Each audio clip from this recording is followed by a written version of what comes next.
تو دیکھیے سب سے پہلے ایک آیت ہم لوگ سنتے ہیں سورہ الحجر.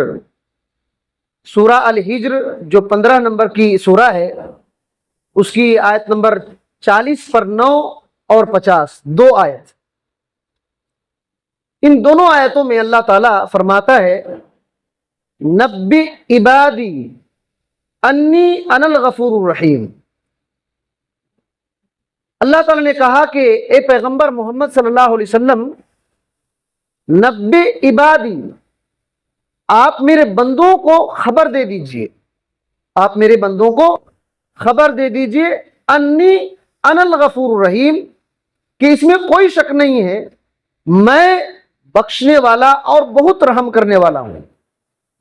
اور پھر اسی میں ہے وَأَنَّ عَذَابِي هُوَ الْعَذَابُ الْعَلِيمُ، اور یہ بھی آپ خبر دیجئے کہ میری جو عذاب ہے یہ بہت دردناک ہے.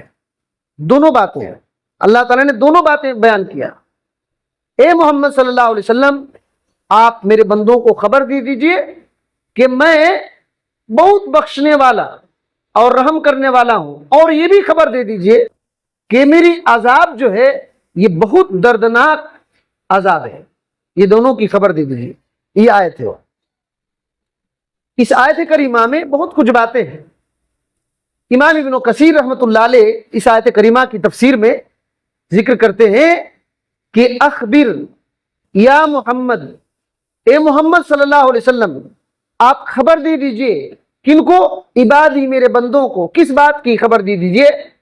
انی ذو رحمت و ذو عقاب علیم. اے محمد صلی اللہ علیہ وسلم، آپ میرے بندوں کو اس بات کی خبر دیجئے کہ میں رحمت والا بھی ہوں اور بہت سخت دردناک عذاب والا بھی ہوں. دونوں باتوں کی خبر آپ سنا دیجئے. تو یاد رکھیے، اسی وجہ سے ہم انسانوں کو ہمیشہ یہ دونوں باتیں یاد رہنی چاہیے. دونوں باتیں یاد رہنی چاہیے کہ اللہ تعالیٰ بہت رحم کرنے والا، بخشنے والا بھی ہے اور بہت عذاب دینے والا بھی ہے.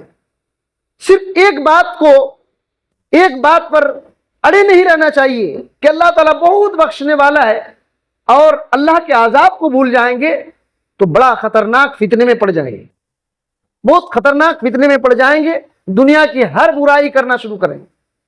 یہی سوچیں گے کہ اللہ تو معاف کر دینے والا ہے، اللہ تو معاف کر دینے والا ہے.